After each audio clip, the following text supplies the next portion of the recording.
Buenas tardes, mi nombre es Carlos Gutiérrez Vidal, soy el director del Colegio de Comunicación y pues me interesaba darles esta plática sobre un tema que ahorita nos preocupa a todo el mundo, que tiene que ver con estas maneras de comunicarnos, ¿no? Lo estamos haciendo a través de plataformas digitales para todo, o sea, para el trabajo, para la escuela, con fines de educación informal, o sea, todo el mundo ha tomado ahorita un curso o algo.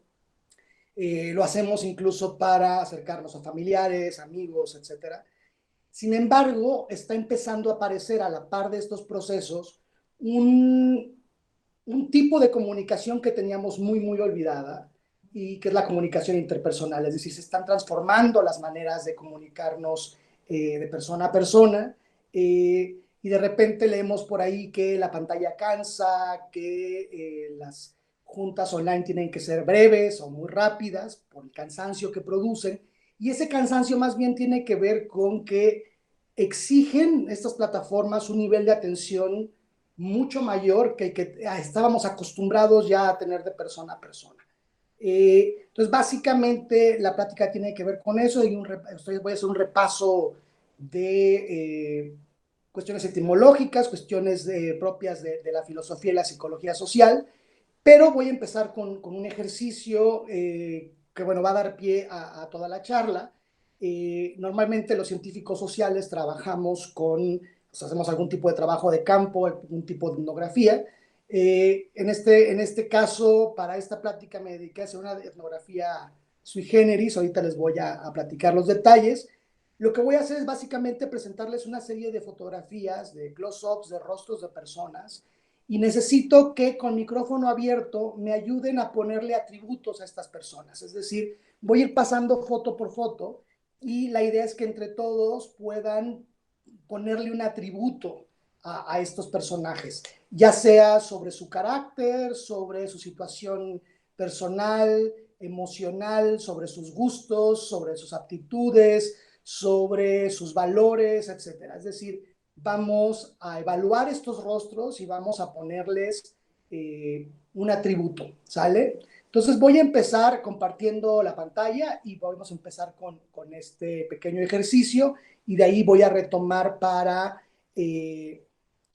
voy a retomar para poder continuar con la charla, ¿no? Entonces les voy a pedir que abran los micrófonos. Bueno, el título ya lo conocen y es cómo dialogar en tiempos de crisis. Estamos evidentemente ante una crisis fuerte e importante a nivel mundial, ¿no? No ocurren muy seguido las pandemias de esta índole y entonces es importante retomar la noción del diálogo. Les voy a pedir que ahorita de entrada esto, aunque parece una ilustración de portada, es importante, ¿no? Porque normalmente cuando vemos este tipo de imágenes, vemos dos globitos, ¿no? Y aquí hay un globito externo y uno interno, y creo que esa es la parte más importante del diálogo. En un ratito más vamos a entender por qué. Ahora sí les voy a pedir que abran los micrófonos y vamos a ver primero este chiste, ¿no? Que tiene que ver con lo que dice allí, ¿no? La complejidad de dialogar en tiempos de crisis. Cada quien interpreta lo que quiere y el otro contesta si le está llamando idiota. Entonces, vamos a empezar con la primera fotografía. ¿Alguien puede ponerle algún atributo a esta persona? O sea, atributo tendría que ser como algo relacionado a su cara. Puede ser a partir de su cara algo que defina su carácter, su personalidad, sus valores, sus intereses, Pues yo etc. pienso, o sea, por su cara, yo pensaría que es una persona como muy amigable o como muy familiar, podría ser. Claro, Madre, alguien, madre. madre, amigable, familiar. ¿Qué más? Yo veo por ahí, para mí, habría cordialidad y curiosidad en ese rostro y gesto. Ok, ¿alguien más? Yo creo que puede ser inseguridad o como una expresión de duda, tal vez. Ajá. O sea, sería una señora amable, pero al mismo tiempo insegura, ¿sí? A lo mejor como muy atenta a lo que podrán pensar otros o a lo que podría derivarse de sus actos, algo así. Así es. Ok, vamos a pasar a la siguiente fotografía. ¿Me pueden dar atributos a este personaje? Seguro. Tal vez alguien con éxito. Exitoso, feliz, ¿qué más? Tiene cara de doctor. Tiene cara de doctor como yo o de doctor médico. No, médico, médico. ¿Hará deporte, no hará deporte? Sí, tal vez alguien sano. Bueno, como que anímicamente siento que se ve sano. Claro. O sea, como que lleva una vida sana, buena alimentación, a lo mejor alguna rutina de ejercicio leve. Sí. Igual y Además, corre maratones, ¿no? ¿cómo, perdón? Igual y corre maratones también. Igual y corre. Tiene cara de runner, ¿no? Más bien. Sí, Que sale ajá. por las mañanas. De traer tu Fitbit. Y le gustan las selfies. Y le gusta la serie. Vamos a ver el siguiente personaje. ¿Le podemos poner atributos a esta señora? Como alguien muy conocedora, podría ser. Como experta en algo. Experta en algo. Ajá. Ujú. ¿Cómo en qué sería experta? Es política, está calculando su respuesta. Ujú. ¿Por qué diríamos que está calculando su respuesta? Por la mirada. Ajá. Tiene una mirada analítica.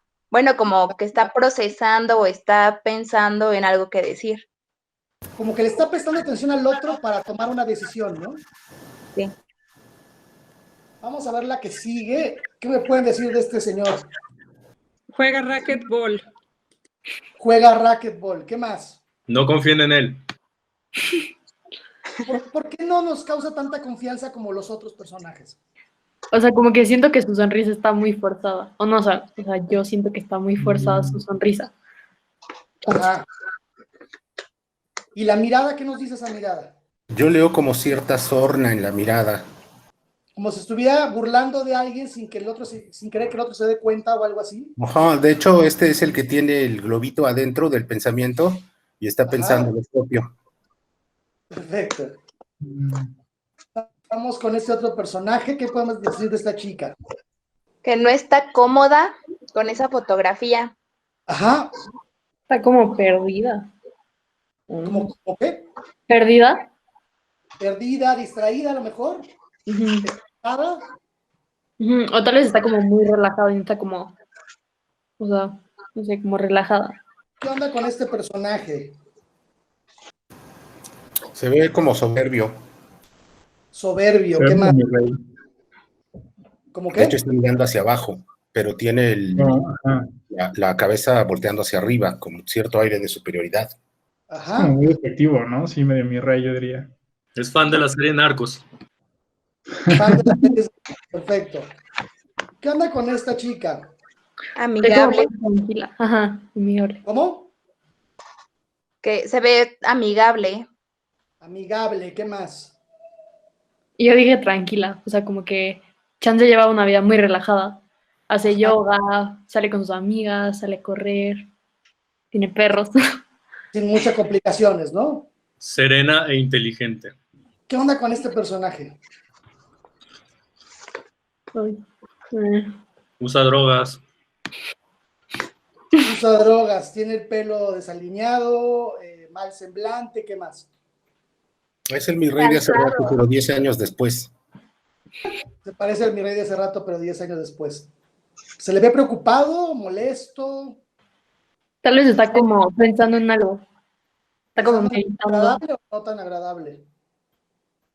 Y quizás no tan agradable porque tiene el ceño fruncido. Ajá. ¿Qué tanta confianza nos comunica? No mucha. Del 1 al 10 como un 7, Chance. Ok. ¿Y este personaje? Como cierto descuido. Ajá. ¿Qué nos dice esa mirada? Y el gesto de los labios, fíjense en eso, por ejemplo. ¿No estará como pensando en algo? O como viendo algo y... Ajá, y se ve contenta, molesta. Más bien quizás esté tratando de deducir qué es lo que ve. ¿Y este personaje? Parece como un abogado. Como un abogado, ¿qué más? Muy serio. Derrota o cansancio. O tal vez las dos. Derrota o cansancio. Podríamos repasar rápido las fotos y me podrían ayudar diciéndome así, ¿dónde vive cada personaje? ¿Esta señora dónde vive? Como en que... ¿En qué colonia, por ejemplo, de la ciudad? de la Roma. una señora de la Roma. Este chavo, Interlomas. Polanco. Lomas, Polanco, esta señora. En el Pedregal. A Jerónimo, sí. San Jerónimo, esa zona, ¿no? Ujú. Señor, pongámosle colonia, ándele. Como la del Valle o Narvarte. Ujú. Esta chica, ¿podemos ubicar de dónde? Por el Pedregal, chante. No sé. Ok, este chavo, En la Condesa, en Polanco. ok, esta chica, Condesa. Reforma. por la zona de Reforma, por ahí, este chavo, En la Roma, pero junto con otros 20. ajá, o Roma Sur, ¿no? Ujú. Esta chica, A mí me parece que es la culpable de las 2 muertes misteriosas en el hostal. ok, este señor, En Santa Fe. ok. Lo que acabamos de hacer ahorita es resultado de un ejercicio etnográfico particular, es decir, es una especie de etnografía online con la característica de que ninguna de estas personas existe. Son fotografías creadas por una inteligencia artificial que remezcla elementos de fotografías de personas que lee aleatoriamente en internet de manera simultánea y conforma rostros, emociones, expresiones y demás. Entonces, ninguna persona de estas es real. Y fíjense toda la historia que les armamos a cada uno de ellos. Bueno, según, aquí le voy a pedir que apaguen los micrófonos, por favor. Ahorita regresamos a esa parte. Según Fritz Heider, en un libro de 1958 que tiene que ver con la psicología social, pero de las relaciones humanas, atribuimos conductas a los demás a partir de 2 tipos de causas que pueden ser internas o externas. Es decir, cuando dialogamos con alguien, llamamos causas externas, puede ser al carácter, al manejo de sus emociones, a sus intereses, etcétera. Y las causas externas obviamente tendrían que ver con el contexto, dónde vive, cómo ha vivido, si su vida ha sido problemática o sencilla, si ha tenido éxito o no, si es aceptado o no socialmente, etc. Nuestras relaciones humanas y por lo tanto nuestras formas de relacionarnos en términos de comunicación, como se puede ver ahí en la imagen, en realidad todo el tiempo estamos tratando de leer e interpretar a otros y los otros hacen lo mismo con nosotros. Y esto le llama Heider, o le llamaba proceso atributivo. Y este proceso atributivo ocurre en todo momento. Todo el tiempo estamos tratando de leer al otro, de ponerle un atributo que nos permita entender su conducta. Esta atribución para Heider nos permite valorar cómo va a ser nuestro comportamiento con respecto a los demás. Y curiosamente, antes de entablar cualquier forma de diálogo, hacemos necesariamente de manera inconsciente y casi instantánea una valoración del otro, ¿no? Y esto es bien importante entenderlo porque estamos ahora ante una circunstancia en la cual no tenemos al otro de frente. Donaldson Forsyth, en este libro que viene mencionado aquí, sorry, ahorita nomás puse el título porque el subtítulo ahorita lo van a ver, es larguísimo, dice que además del proceso atributivo, todo el tiempo hacemos juicios morales, ¿no? E inferencias sobre la gente con la que tenemos que comunicarnos o relacionarnos, ¿no? Juzgamos a personas inmorales, por ejemplo, ¿no?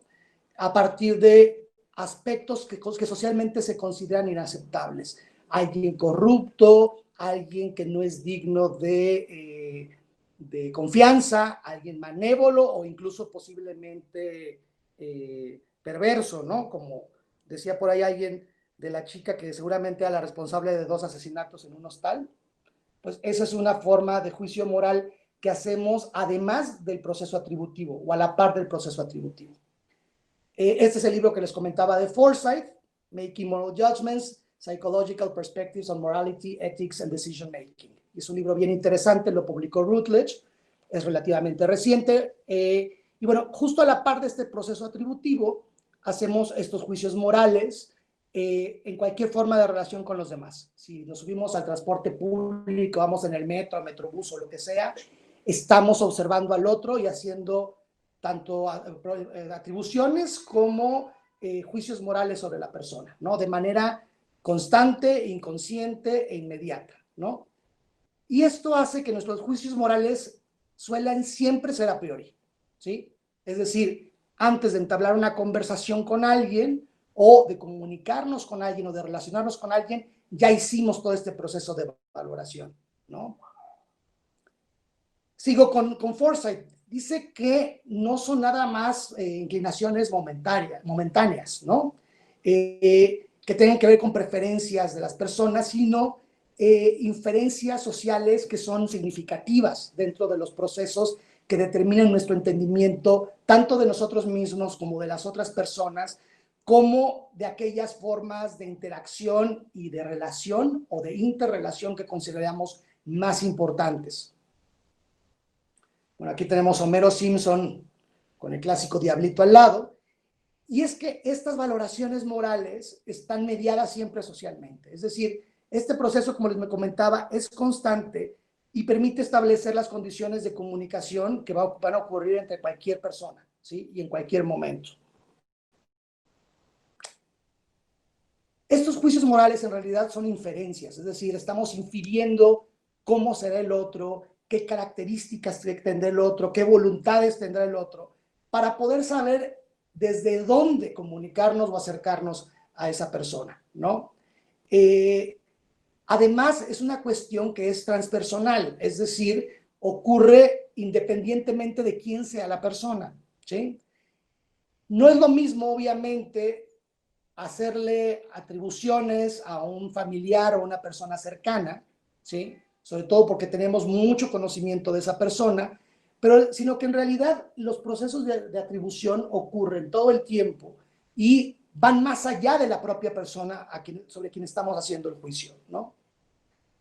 El juicio moral es además una de las muchas inferencias que posibilita la interacción social, ¿sí? Hacemos muchos tipos de inferencia a partir de lo que podemos ver, si alguien se ve descuidado en su apariencia, si alguien tiene la mirada de determinada manera, si alguien voltea hacia el lado o, no, o hacia el otro, si alguien está prestando atención o no, ¿sí? Todo esto empezamos a inferir de manera inmediata para poder determinar con qué clase de persona estamos trabajando, con qué clase de persona estamos comunicándonos y con quiénes nos estamos relacionando. Pero ojo, esa inferencia no necesariamente significa prejuzgar, ¿sí? O propiamente un prejuicio, ¿sí? Claro que hay una serie de prejuicios personales, sociales, religiosos, de clase, de raza, que van a mediar todo el proceso, ¿sí? Pero aquí lo más importante es que, además de ser procesos transpersonales, es decir, que van más allá de la persona observada, ¿sí? Son procesos que llevan una fuerte carga emocional, es decir, que solemos apelar principalmente a la emoción que nos produce el observar al otro antes que tener información mucho más concreta. De hecho, por lo regular, cuando conocemos a alguien nuevo, ejercemos todo el proceso atributivo, hacemos el juicio moral y entonces entablamos una conversación generalmente corta que nos permite ir entendiendo o corroborando si esta imagen que tenemos del otro, que hemos construido del otro, a priori es o no es similar a la realidad, ¿sí? Y esto es bien importante en Forsyth, ¿no?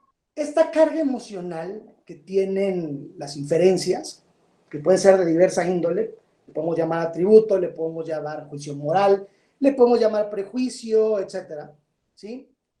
Tienen una carga emocional que a veces, y no voy a decir a veces, más bien siempre, suelen encauzar la comunicación justo hacia donde no debe de ir, porque además estamos inmersos en nuestros propios procesos de atribución y nuestros propios juicios de valoración moral.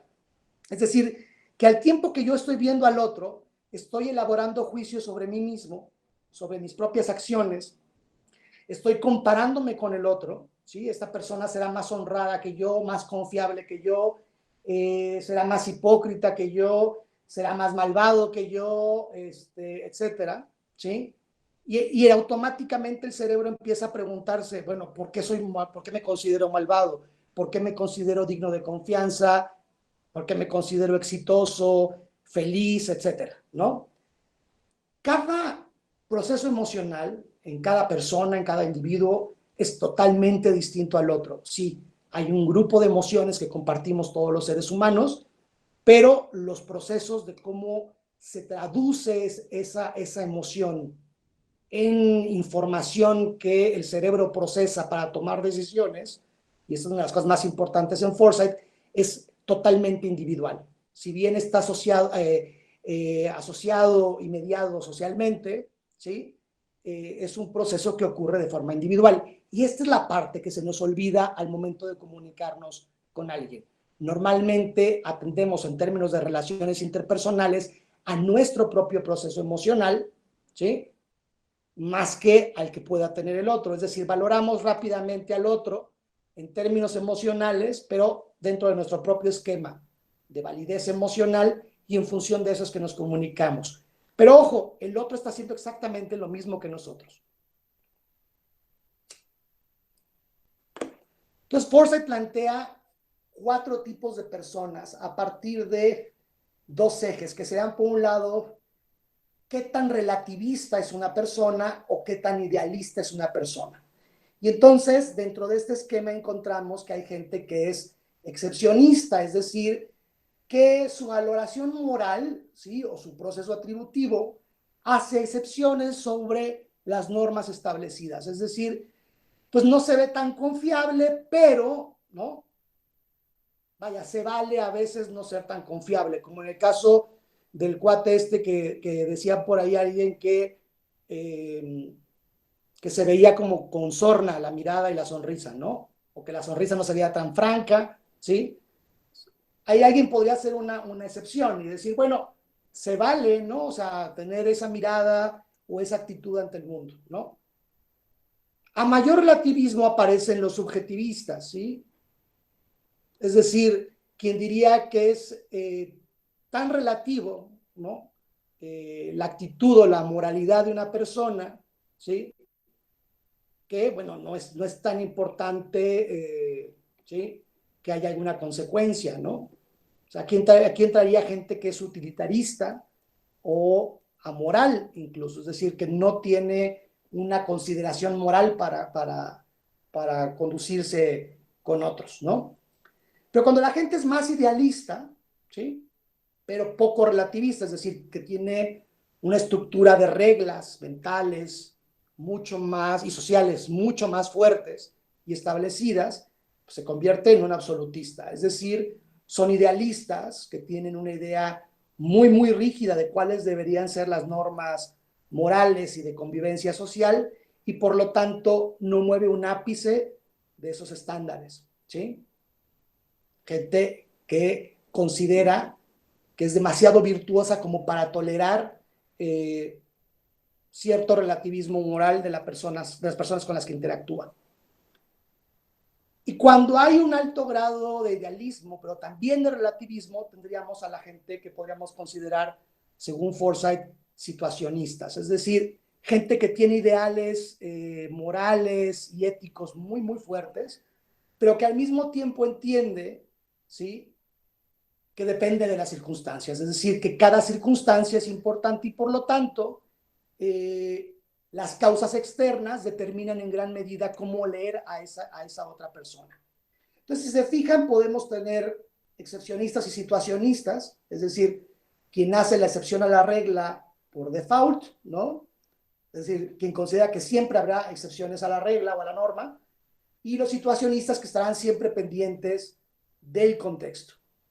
El problema es que en tiempos de crisis solemos enfrentarnos los otros 2 tipos de personas, subjetivistas contra absolutistas, es decir, gente con altos estándares morales que no está dispuesta a modificar bajo ninguna circunstancia y gente que considera que realmente cualquier estándar o cualquier norma va a ser subjetiva, ¿no? Si se fijan, si tratamos de hacer un eje diagonal, ¿entre qué tipo de personas creen que sea más sencillo el diálogo y entre cuál es más difícil? Es que yo creo que cualquiera de las opciones representa cierta, bueno, no, mucha complejidad, de tal suerte que yo creo que en tanto se tenga la disposición por ambas partes, si fuesen dos, podría solventarse en obvio de lo que se quiere comunicar. Claro. Fíjense, aquí es bien interesante por lo que les comentaba hace un momento, es decir, este proceso que hacemos con otros lo están haciendo también con nosotros, ¿sí? Me voy a regresar rápido a la imagen del muñequito ¿no? Desde nuestro propio punto de vista, nosotros analizamos a las personas con las que convivimos, pero se nos olvida que cada uno de estos sujetos está haciendo exactamente lo mismo y por lo tanto somos nosotros quienes estamos también bajo escrutinio, no únicamente la persona que nosotros observamos, ¿sí? Y esto significa que efectivamente habrá un grado de complejidad entre cada uno de estos, de esta tipología de sujetos. Es decir, aquí lo importante no es si el otro es un excepcionista. Aquí lo importante sería considerar si el otro me ve a mí como un excepcionista o no, ¿sí? Es decir, ¿soy percibido como alguien que hace excepciones a la regla de manera constante? ¿O soy como alguien a quien no le importan las reglas porque las considera demasiado subjetivas? ¿O se me consideran a través de otros como alguien intolerante, absolutista, totalmente deontológico y centrado en el deber ser? ¿O me ven como alguien más adaptable, alguien situacionista, alguien que está atendiendo generalmente a las causas externas, ¿no? Y me voy a los griegos. Parménides fue el primero en hacer una distinción entre lo que llamaba la vía de la verdad y la vía de la opinión, ¿sí? Y aparte nos vino perfecto el ejemplo, después de Parménides, Platón va a describir a la doxa, que de hecho es el nombre que esto lleva, como una forma de conocimiento engañoso, ¿sí? La doxa para Platón va a ser lo opuesto a la episteme, es decir, la doxa, es decir, la opinión, tiene que ver con algo que está fundado en la experiencia personal, pero no necesariamente en la inteligencia o el ejercicio intelectual sobre dicha experiencia, ¿no? Y esto básicamente opone la idea de la opinión al conocimiento. Para Platón, la doxa estaba compuesta por dos grados, que era la icacia y la pistis, que ahorita voy a retomar esa parte. La icacia es lo que llamaríamos conjetura, o lo podríamos traducir como conjetura, y la pistis era la creencia, que este va a ser un dato bien importante. Bourdieu, obviamente de manera mucho más reciente, recupera el concepto de doxa para describir una ideología que ya no es cuestionada desde los propios campos sociales. La teoría de Pierre Bourdieu sobre los campos sociales dice que estamos agrupados a partir de estos campos, que compartimos una serie de hábitos, de costumbres, y que nos posicionamos culturalmente a partir de dos tipos de capital, que sería el capital cultural y el capital económico. Esta lógica de la doxa implicaría que dentro de cada campo existe una serie de preceptos ideológicos que son inamovibles, es decir, que ya nadie se cuestiona dentro del campo, a menos efectivamente que ocurra una crisis al interior del campo. Pero curiosamente para los griegos, Pistis era una diosa que personificaba la buena fe, la confianza y la fiabilidad. De hecho, a Platón detestaba la idea de Pistis, porque le parecía que lo menos confiable, lo menos de fiar y lo de menos buena fe era la opinión, ¿sí? Sobre todo si se opone a la episteme. Pero curiosamente, bueno, los romanos, que renombraron todo el panteón griego, le llamaron fides a Pistis.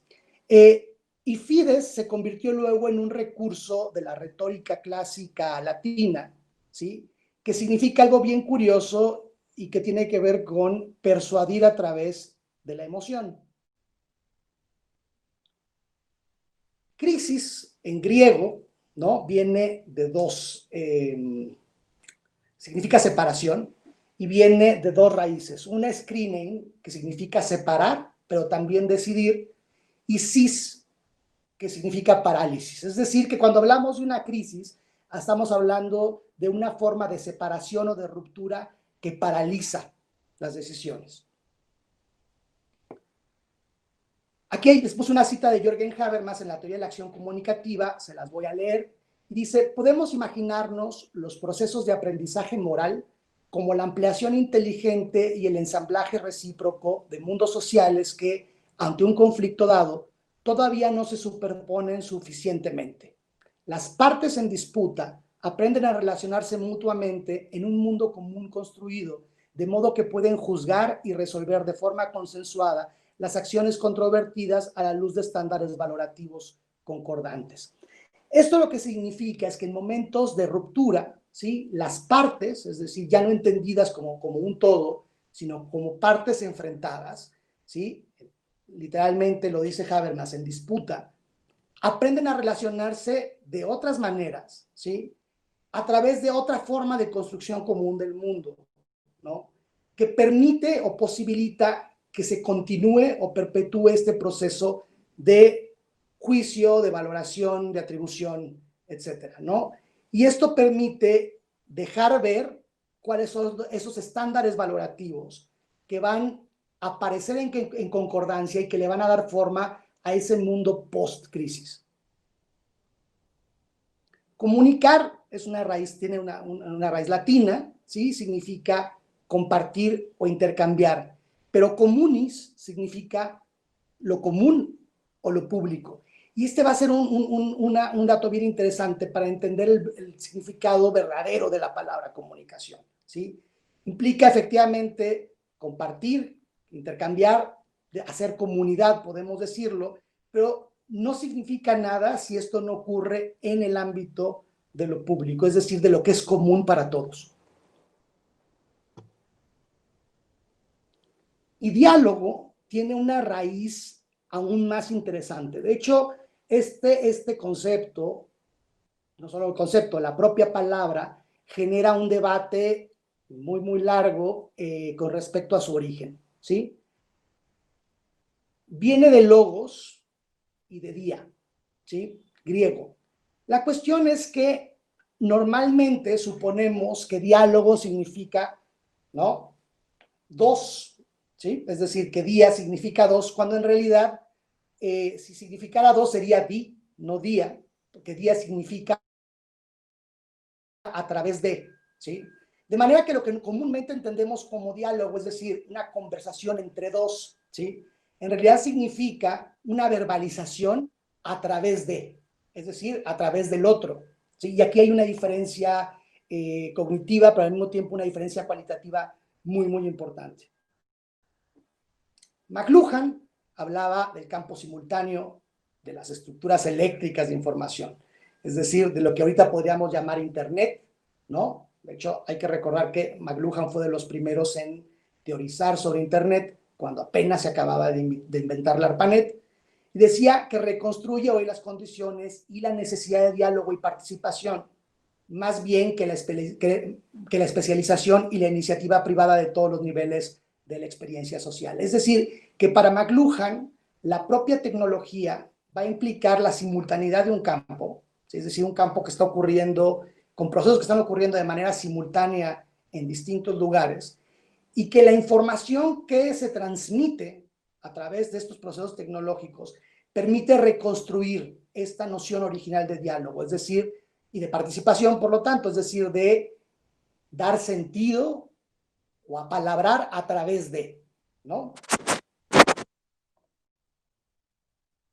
Y finalmente, les quiero comentar que un verdadero diálogo no es una conversación entre dos, sino entre todos esencialmente. Es decir, aunque el proceso atributivo o los procesos de juicio moral que solemos hacer de manera constante sean individuales, es decir, que nosotros evaluemos o valoremos al otro al momento en que el otro o los demás lo hacen con nosotros mismos de forma individual, en realidad lo hacemos a través de mediaciones sociales, de normas que están construidas para todos y desde todos, de preceptos, de valores, de sustratos culturales, ¿no?, que posibilitan que el diálogo efectivamente ocurra no entre dos personas, sino entre todos, sobre todo porque dentro del proceso de valoración estamos todos. Es decir, hay una serie de consensos sociales que han ido construyendo estas formas de valoración. Entonces, ahora aquí les aviento la pregunta, que sería, ¿qué atributos le otorgarían a alguien que no conocen? De entrada, yo creo que primero, muchos, otorgaríamos el del prejuicio, los derivados de los prejuicios, Ajá, ¿qué más? porque estamos imbuidos de esas dinámicas. Yo considero Rafa. que los valores, bueno, los adjetivos quizá que tú le otorgas al otro, muchos son el reflejo que uno da. O sea, si uno se considera bondadoso, quizá ese es el valor que le otorgas a la otra persona. O sea, va muy a la par de lo que consideras que eres o que no eres. O sea, tú dirías que cuando valoramos al otro, en realidad estamos valorándonos también a nosotros mismos, principalmente, ¿o no? Sí, en gran medida sí. Bueno, yo siento que también tiene mucho que ver con todo lo que, como has experimentado previamente, o sea, bueno, de ahí viene todo el rollo de prejuicio. Pero principalmente, bueno, en mi caso tratas de no asignar como juicios tan drásticos. O sea, tal vez es como de, todavía como de, sí, tal vez es como un doctor, lo que tú quieras, y sí vive en Interlomas, pero no es como decir como de plano es una persona buena, ¿no? Y merece toda mi confianza, o es una persona mala y voy a desconfiar completamente de él, ¿no? O sea, todavía es como de un poquito de como entender dónde están como las reglas de juego, pero a partir de ahí como de, bueno, me voy a dar la chance de conocer a esta persona también. Claro. ¿Y qué sintieron ahorita que les dije que ninguna de las personas sobre las que habían emitido juicios de valor era real? Y yo me sentí como estafada, porque estábamos armando como una historia de ellos y estábamos diciendo como de dónde eran o como qué facciones representaban. Entonces cuando me dijeron que no eran reales, como que, no sé, me sentí un poco estafada, pero pues. ¿Te ha pasado, Monse, el mismo proceso con alguien a quien sí conoces en persona y que los atributos que le pusiste de plano no correspondían con la realidad? Sí, o sea, yo siento que, por ejemplo, mi persona, o sea, yo a veces como que cuando conozco a alguien pienso algo de ellos, pero realmente no son así, o sea, puedo pensar que alguien es muy alegre, pero ya cuando los voy conociendo, pues no son tan alegres. O sea, puede ser como eso. Claro, o sea, te puede decepcionar una persona al momento de conocerla o puede ser todo lo contrario, ¿no? Alguien que a lo mejor no considerabas tan interesante o tan valioso de diálogo se convierte en una persona súper importante, ¿no? Sí, yo creo que sí. ¿Qué más? ¿Qué más sintieron cuando supieron que esas personas no eran reales? Carlos, y además es algo muy usual, digamos, en la sociedad al final de cuentas, ¿no? Porque yo creo que, bueno, así como muchos sociólogos lo han mostrado, ¿no? El caso de Howard Becker, cuando uno tacha a alguien, digamos, o lo etiqueta a alguien, o sea, es algo súper común y de ahí es donde empieza, digamos, la xenofobia o puede empezar, digamos, un racismo y todo, porque dice, ¿sabes qué? Una persona negra no es capaz de ser doctor, digamos, tiene que ser una persona que tenga estos ciertos puntos establecidos, ¿no? Que es alguien blanco, que vive en tal lado y toda la cosa, ¿no? Entonces siento que ahí es donde también se puede convocar, digamos, como esa discusión, ¿no? Claro. Y es bien interesante, sobre todo porque el que las personas no sean reales no vuelve irreal la valoración que uno hace. Es decir, a lo mejor esas personas fueron creadas por inteligencia artificial, que además los conseguí así a propósito, pero la valoración que podemos hacer sobre ellos es así, es real, ¿sí? Y es real porque está hecha a través de, justamente, como mencionaría esta etimología más realista del término diálogo, es decir, de repente alguien puede cuestionar la idea de si puede haber un diálogo interno. Claro que puede haber un diálogo interno, pero no es un diálogo con uno mismo, en realidad es un diálogo del mundo con uno mismo, ¿no? O de uno mismo a través del mundo. Entonces, se vuelve un proceso interesante porque son tanto la valoración que hacemos de los demás como la que ellos hacen de nosotros mismos, son totalmente procesos independientes uno del otro. Es decir, una persona no es responsable de los atributos que se le ponga socialmente, ¿sí? Es responsable de sus acciones. pero normalmente, como un mecanismo, digamos, social natural, tendemos a ver qué tan normalizado está ese sujeto, qué tanto se apega, digamos, a las normas o a las convenciones sociales para poder prever cuáles van a ser sus actos.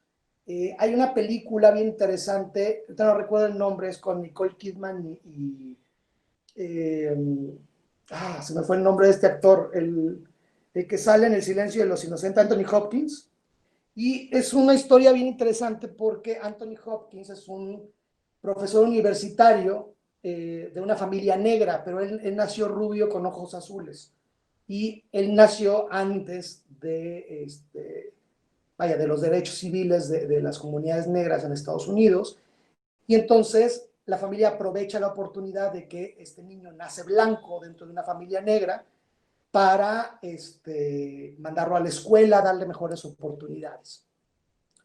The Human Stain, exactamente, así se llama la mancha humana, así se llama la película.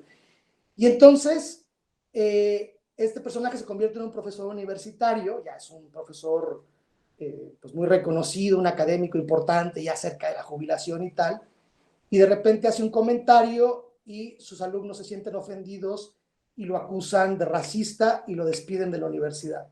Y entonces entra un dilema bien interesante, es decir, pero el que lo dijo es negro, solo que los demás no lo saben, porque sus atributos físicos son los de una persona blanca y creció con las oportunidades y el privilegio de una persona blanca, pero él sabe que es negro y además no lo dice justo para no ejercer un doble privilegio. Y es un planteamiento interesante sobre cómo de repente podemos socialmente escupir el atributo a otros sin la menor racionalización del ser del otro, por ejemplo, ¿no? Y esto obviamente imposibilita el diálogo, ¿no? Y cuando digo diálogo otra vez no me refiero a dos personas, sino me refiero a esta noción del entendimiento mutuo del mundo, a partir del cual podemos establecer una comunicación en condiciones más o menos equitativas, más o menos justas, y tal vez, como lo plantea Habermas, muy encaminadas a ver qué es lo que hay en común para tratar de determinar cuáles son las reglas que van a regir el mundo post-crisis. Es decir, después de esa ruptura, cuando se vuelvan a juntar las cosas, ¿sí? ¿Cómo va a ser el mundo después? ¿Cuáles van a ser las nuevas normas? ¿Cuáles van a ser las nuevas reglas? Las nuevas atribuciones, las nuevas valoraciones, ¿sí? De ahí que los momentos de crisis sean tan importantes para la construcción de procesos de comunicación, ¿sí? De hecho, son los mejores momentos para la comunicación, porque nos dan justo esta posibilidad, si lo sabemos aprovechar, evidentemente, ¿no? Si no aprovechamos estos momentos de ruptura para atender qué valoraciones sí logramos hacer en común, entonces vamos a generar una serie de conflictos que pueden alargar los procesos de crisis muchos años más, y lo hemos visto históricamente en todos los países. Es decir, cuando no se construyen estos canales de comunicación y de diálogo real, ¿sí? Los conflictos se pueden extender mucho más del periodo de crisis. Es decir, normalmente los periodos de crisis ocurre la ruptura y las cosas se van acomodando solas, ¿sí? Pero la mala comunicación o el mal diálogo o la falta de diálogo puede generar que los conflictos se sigan sucediendo uno detrás del otro después de ese momento de ruptura. Creo que esa es la parte más importante de un momento como el que estamos viviendo ahora, donde la ruptura es muy, muy evidente. Pero lo que no ha sido todavía evidente es lo que sí tenemos en común en términos de valoración. ¿Qué tanto valoramos la privacidad, por ejemplo, antes y después de la pandemia? Es decir, ¿qué tanto me puede molestar una intrusión como la que tuvimos hace rato? ¿Sí? ¿Qué tanto me puede molestar una convocatoria de becas falsa, por ejemplo, que se hace a supuesto nombre de una de las empresas más importantes del país en un contexto de esta índole? ¿Debe importarme tanto o debo ser un poco más situacionista al respecto? ¿Sí? Pienso yo de repente, ¿no? Es decir, la situación ocurre, se debe en realidad a una causa externa, ¿no? Por lo menos externa a mí, externa al grupo, y por lo tanto, yo supondría que bajo esas circunstancias yo debería ser un poco más situacionista. ¿Ustedes cómo se verían dentro de este esquema de Foresight? ¿Situacionistas, más cerrados, más abiertos, más relativistas? Pues si entendemos el fenómeno, en este caso, lo que vimos y escuchamos tiene que ver con un fenómeno que conocemos como Zoom bombing. Quien lo hace sería un Zoom bomber, ¿no? Y son personas que aprovechan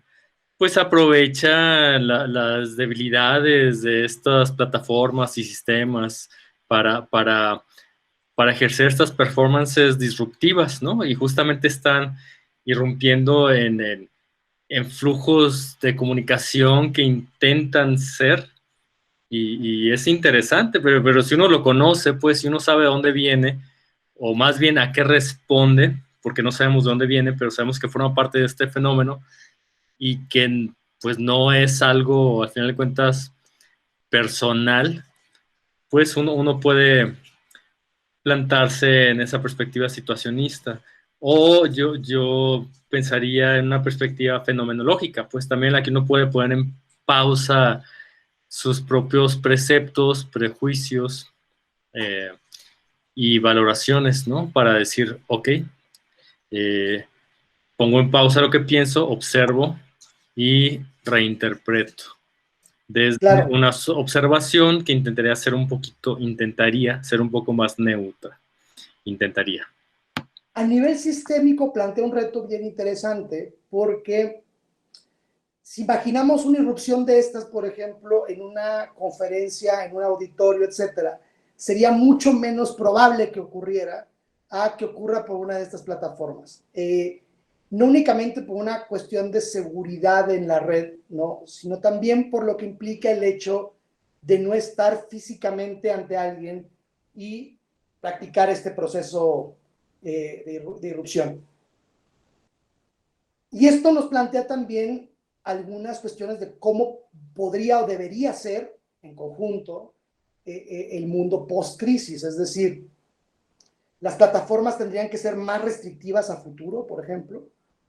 Es decir, ahorita podemos decir bloquea, no silencies para que ya no siga dando lata, pero si a futuro esto derivara en una normativa, ¿no?, que vuelva más restrictivas las plataformas, ahí entonces ya estaríamos ante un problema de orden mayor. Y la cuestión es que como estos procesos se realizan de manera individual, ¿sí? Las reacciones van ocurriendo de manera individual. Esto posibilita que el diálogo vaya hacia un lado o hacia el otro, de manera que la agenda post-crisis puede ir enfocada a un nivel de seguridad mucho mayor que, por ejemplo, que teníamos pre-pandemia a post-pandemia, por ejemplo, ¿no? Y bueno, sabemos que hay cosas que tendrán que ser así, ¿no? Control de temperatura, mayores controles en los aeropuertos, en los sistemas de logística, de transportación, etcétera. Pero ya hay voces que, por ejemplo, solicitan que haya mayor restricción en las redes, sistemas más cerrados o más abiertos, por ejemplo. Y este tipo de planteamientos ocurren solo cuando ocurre el diálogo, ¿sí? Es bueno que ocurran cuestiones que posibiliten el diálogo en periodos de crisis. Que continúen después de un periodo post-crisis, ahí entonces ya tenemos un problema porque significa que el diálogo no generó ningún consenso, ¿sí? Y lo podemos ver en ejemplos tan sencillos como, por ejemplo, estoy yo esperando que llegue mi Uber Eats para comer, ¿no? Y al mismo tiempo me está Ani hablando para que me conecte a hacer las pruebas del webinar, y al mismo tiempo estoy haciendo otra cosa. Me llaman por el interfono el guardia del edificio, una amiga me empieza a mandar mensajes por Messenger, etcétera. Y entonces estoy siendo bombardeado por información. Y esa información exige una forma de diálogo, ¿sí? O varias formas de diálogo. Y eso, claro, que cansa, ¿sí? Uno de repente ya no quiere conectarse a un evento de estos, justo sabemos la dinámica que implica, pero sobre todo porque requiere una atención distinta, ¿sí? En un entorno más normalizado, o sea, un entorno no de crisis, donde no hay una ruptura de preceptos, lo más sencillo es que yo traiga el teléfono aquí, lo agarre acá, vea esto, cheque mi bandita, salude con la mano, etcétera, cosa que no me permiten hacer este tipo de plataformas, que además implican regresar a algo que a lo mejor no nos gusta, pero en realidad estamos regresando a una cultura post-imprenta, ¿sí? O incluso pre-imprenta en términos de McLuhan, es decir, estamos regresando a una época en la que hay que leer todo el tiempo, ¿sí? De hecho, una de las cosas más cansadas de estos días no es solamente la pantalla, es que estamos leyendo todo el día, ¿sí? Y si además de leer estamos atendiendo a una imagen y a un discurso sonoro, ¿sí? Esto va permeando una serie de niveles en los cuales uno empieza a cerrar posibilidades de diálogo, ¿no? No sé si alguien tenga alguna pregunta, quiera comentar algo. Sobre esta dinámica que decías, Carlos, pre-pandemia, pandemia, post-pandemia, en términos de la seguridad o del recorte que se tiene que hacer desde la tecnología para que esta posibilidad. Pero, ¿cómo observas tú este proceso? Es decir, a final de cuentas, grandes compañías con grandes sistemas de seguridad son vulneradas cada tanto, de tal Claro. suerte que esta especie de espiral únicamente agrega vueltas. Fíjate que el término de vulnerabilidad en realidad tiene que ver con procesos que no necesariamente corresponden con nuestra época, es decir, que constituye la propia apuesta, digamos, del concepto dentro de la agenda de medios y la agenda social, parte de ese proceso de ruptura. Es decir, uno habla de vulnerabilidad cuando es vulnerable o cuando es susceptible de ser vulnerable. Y esta noción de invulnerabilidad en realidad fue construida durante el siglo XX porque hubo procesos sociales muy traumáticos, 2 guerras mundiales, la pandemia de la gripe española, la pandemia del SIDA, movimientos terroristas en toda Europa, movimientos socialistas y de dictaduras en América Latina, movimientos de liberación nacional en Asia, en África, que eran como los últimos reductos del colonialismo. O sea, es decir, había una necesidad de tener una seguridad, vamos a decir, muy siglo XX, ¿no? Una familia, una casa, una mascota, un trabajo seguro, etcétera, ¿no? Y sobre todo, una seguridad con respecto a la propiedad, ¿sí? Creo que las nuevas lógicas nos hacen replantearnos qué tan malo es ser vulnerable. Y esto lo podemos ver en muchos procesos que están empezando a ocurrir de gente que perfectamente puede transmitir su vida entera como story de Instagram, desde que se levanta, se mete a bañar, desayuna, hace todo su día, ¿sí? Que uno podría pensar que se está poniendo en una situación de máxima vulnerabilidad al momento de que todo el mundo conoce, por ejemplo, este influencer, ¿no? Es decir, el hecho de que aparezca la noción de un influencer implica que grandes sectores de la sociedad reconozcan simbólicamente una personalidad de alguien que bajo parámetros del siglo XX no ha hecho nada, es decir, no es un artista importante, no es un entretenedor, digamos, no es un cantante, un actor, nada de eso, no es un político, no es alguien que tenga una autoridad campal de ninguna índole, ¿no? Sin embargo, es influencer y su vida la siguen millones de personas todos los días, ¿no? 5, 10 millones de personas están atentos a ver qué se pone esa persona, qué hora se levanta, qué desayunó, qué comió, a dónde fue de vacaciones, quién le regaló qué cosa, etc. Entonces, uno podría pensar que vulnera, digamos, la intimidad de la persona, pero no necesariamente, es decir, a lo mejor lo que está ocurriendo es una reconfiguración de lo que llamamos vida privada versus vida pública, ¿no?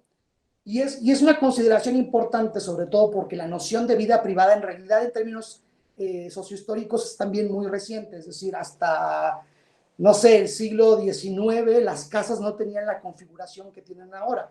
Todavía en el siglo XVIII las casas eran de un cuarto, multiusos, ¿no? Donde se dormía, se comía y demás, ¿no? Entonces, bajo esta lógica, esta idea de la intimidad o de la privacidad, en realidad es algo se empezó a construir en el siglo XIX por las élites y se popularizó, digamos, a las clases medias durante el siglo XX, pero que no necesariamente tiene que permanecer como una doxa, es decir, no necesariamente la privacidad tendría que ser algo que se valore por encima de la no privacidad, por ejemplo, ¿no? Y hay ámbitos al mismo tiempo, por ejemplo, que tienen que ver con el secreto de Estado, y ahí tenemos el caso de Snowden, por ejemplo, o de Wikileaks, que tendrían que tener a lo mejor otro ámbito o nivel de valoración, ¿sí? Tendríamos casos, por ejemplo, como el de la vulnerabilidad de los sistemas financieros, o sea, que puedan hackear un banco central o que puedan hackear, no sé, una entidad financiera que pueda golpear, digamos, en rebote todo el sistema financiero, pues claro que tendrían que tener otro tipo de controles, ¿me explico? Llenar las calles, por ejemplo, de cámaras, no sé si sea necesariamente algo que vaya acorde con la idea, por ejemplo, del influencer, ¿sí? O sea, el hecho de que sepamos que hay cámaras por todos lados que pueden detectar si te pasaste un alto, quién pasó, quién caminó por allí, etcétera, que si bien tienen su importancia a nivel de seguridad pública, también suponen otro tipo de mecanismos de control, sobre todo porque no hay mayor control desde el inicio de la humanidad que el hecho de estar siendo observado, ¿sí? Que creo que es algo de los aspectos que no han cambiado y no van a cambiar en varios siglos. Es decir, cambia mucho la perspectiva de alguien que sabe que está siendo observado a alguien que no está siendo observado, ¿sí? O sea, yo puedo aprovechar ahorita que les pongo la presentación para sacarme un moco, por ejemplo, ¿no? O para rascarme la cabeza, me explico. Uno aprovecha, ¿no?, esos momentos en los que no se siente observado para hacer algo que no haría necesariamente en el espacio de lo público. Versus gente que lleva el espacio de lo privado totalmente a lo público y que además al parecer no tiene ningún problema con ello. Creo que este tipo de dicotomías son propias de los procesos de crisis y es justo el diálogo lo que posibilita que al final del proceso de crisis se normalice algo y otras cosas no queden fuera de la norma, porque realmente eso implica el propio proceso de normalización. Unas cosas se vuelven normales y otras cosas se vuelven no deseables socialmente, ¿sí? Es decir, que probablemente después de algunos 15 meses sea horriblemente visto socialmente que alguien tosa sin cubrirse, por ejemplo. O sea, ahorita lo es porque es un momento de emergencia, pero cuando se normalizan estas circunstancias, se convierte en algo que es parte de la norma o que queda fuera de la norma. O sea, que alguien tosa o escupa en la calle y demás, me parece que va a ser una de las cosas que va a ser, que va a implicar un juicio moral muy, muy fuerte, por ejemplo, ¿no? Más allá de que ahorita si alguien se pone cubrebocas o no, creo que vamos a estar viendo cada vez más procesos de redefinición en estos ámbitos y en otros más. Bueno, yo les tengo una pregunta final y sería entonces, ¿cómo dialogar en tiempos de crisis? Díganme ustedes después de lo que platicamos. Sí, bueno, es que yo creo que al final toda la parte tecnológica, las aplicaciones, el Zoom, Teams, bueno, todas las aplicaciones que se han generado han funcionado muy bien para hacer la parte de comunicación. Sin embargo, ciertamente la parte de que actuamos de una manera diferente estando en la vida real, comunicándonos directamente, que haciéndolo a través de una aplicación, de una plataforma, pues es como todo el contraste.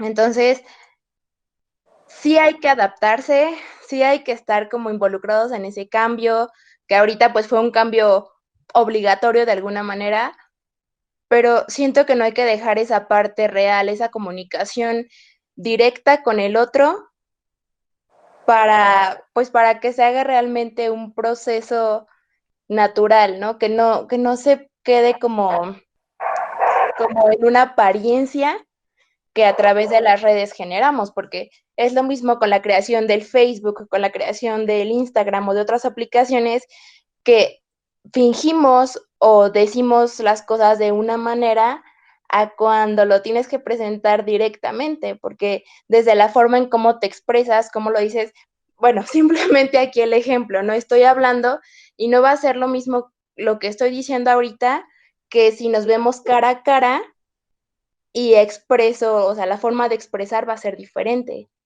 Entonces, es como ese cambio, esa evolución que tenemos que hacer, pero sin perder la esencia de la comunicación. Claro, fíjate qué interesante, porque por eso les puse el primer ejercicio, es decir, la comunicación a través de estos recursos es real, es decir, están ocurriendo estos procesos de diálogo, de interlocución, de valoración y demás, ¿sí? Del mismo modo en que la valoración que hacíamos de estos sujetos que son ficticios también era real, es decir, el sujeto no, pero el proceso de valoración sí. Y creo que ese sería uno de los aspectos más importantes para aprender a dialogar cuando no podemos estar con el otro, ¿sí? Recordar que el diálogo es a través del otro, o a través de los demás, o a través del mundo, pero el diálogo no deja de ser posible, ¿sí? Claro que hay cosas del contacto humano que se extrañan, sobre todo porque, si regresamos a esta parte que mencionaba Forsyth, de que estos procesos de atribución son eminentemente emotivos, es decir, hay una carga emocional que evidentemente la estamos dejando de lado a través de una plataforma de esta índole, ¿no? Y no necesariamente del todo, porque si yo me meto a Twitter, por ejemplo, veo una carga emocional durísima, o sea, yo ya prácticamente veo a quién están despedazando cada día. Ayer fue Marta Lamas, pero hoy no sé a quién estarán cancelando, ¿me explico? Hay un vómito emocional, ¿sí? Y además con esta noción de que pueden transgredirse reglas porque no existe la presencia física, ¿no? Que eso también es interesante atenderlo, es decir, literal es como pues, la expresión es tirar la piedra y esconder la mano, es decir, sientes que puedes hacerlo porque no te están viendo hacerlo. Y además, como no estás físicamente en un lugar, es como si no lo hicieras, ¿me explico? Eso es un poco esta lógica de una comunicación que todavía está centrada en la presencialidad, ¿no? Lo interesante va a ser, Lisette, ver cómo después del uso de estas plataformas va a cambiar la manera de interactuar entre personas. Porque después de año y medio, 2 años que tengamos de esta nueva normalidad, si no es que un poquito más, vamos a haber aprendido otras formas de diálogo y de comunicación que vamos a ver normalizado socialmente y que van a empezar a impactar la manera en que vamos a interactuar de persona a persona. Sin duda, por ejemplo, esto es algo que tenemos que retomar todas las escuelas de comunicación del país. Hace muchos años, cuando yo estudié, ¿no? Se veía todavía la comunicación interpersonal como una parte, digamos, central e inicial de los estudios sobre comunicación, y después pasaba uno a la comunicación de masas. Se había olvidado mucho esta dimensión de la comunicación de persona a persona, y efectivamente creo que va a ser mucho más importante post-crisis que lo que está haciendo ahora.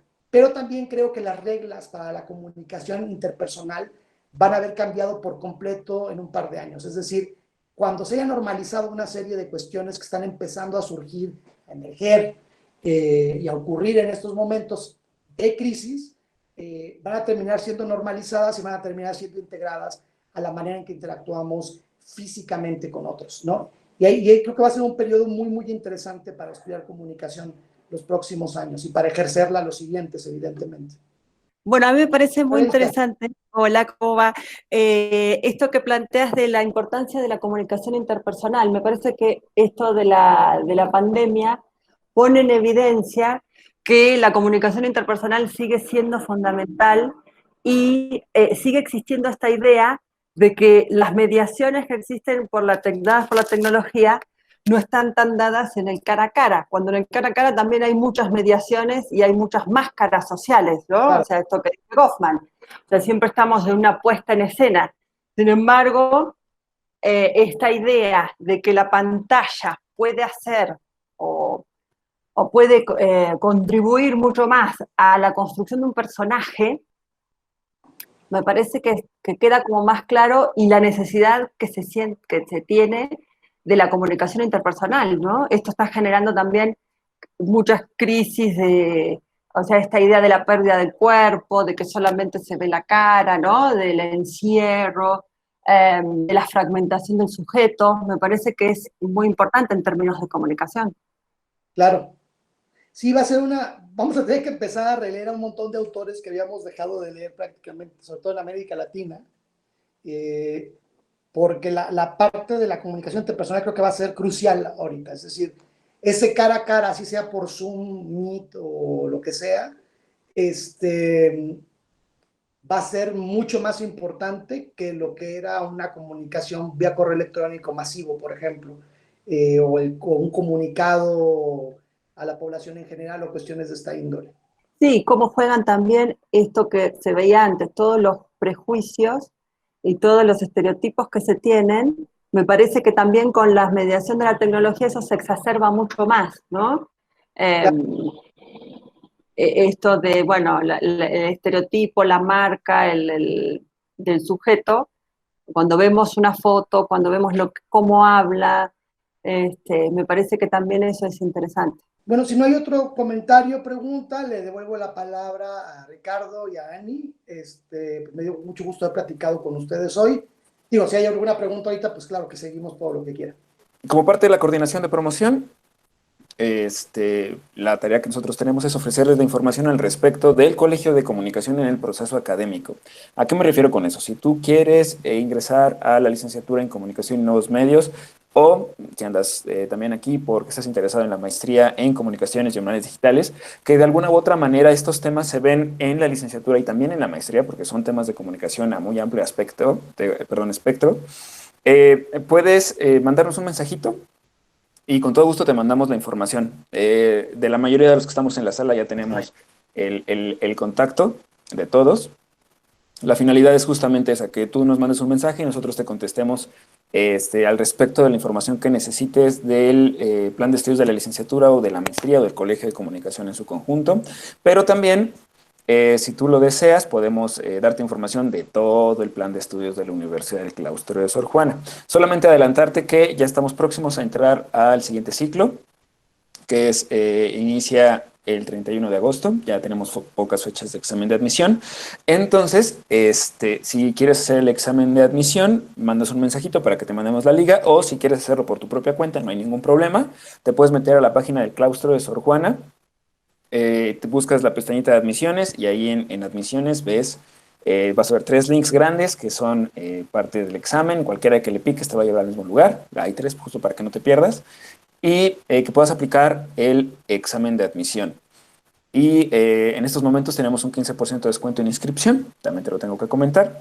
Y estamos a tus órdenes por cualquier duda o comentario que tengas, como ya lo dije anteriormente, pero lo repito en este momento, para que puedas ser muy pronto Comunidad Claustro y te unas a esta maravillosa comunidad que tenemos en la Universidad del Claustro de Sor Juana. Entonces también abro el micrófono por si tienes alguna duda particular de admisiones o inscripción o costos o procesos de la licenciatura o la maestría. Aquí estamos a las órdenes de ustedes por cualquier duda que lleguen a tener. Al igual, si tienen alguna duda que se les haya ido de la ponencia del doctor Carlos, pues también estamos aquí por cualquier cosa. Perdón, ¿puedes repetir el nombre de la maestría? Maestría en Comunicación y Humanidades Digitales. Humanidades Digitales. Ok, gracias. Perfecto. En el chat, de hecho, vas a ver el número de Anita, que es Ana Santis, que es la promotora de las maestrías. Entonces, si quieres información, con ella. Con Ana. Okay. Exactamente. Entonces, si quieres ahí apuntar su correo o su teléfono para que tengas contacto directo con ella, estaría genial. Perfecto. Entonces, pues si me lo permite el doctor Carlos, doy por terminada la sesión de hoy, no sin antes agradecerle su asistencia. Muchas gracias. Muchas gracias a todos. Estamos en contacto con cada uno de ustedes.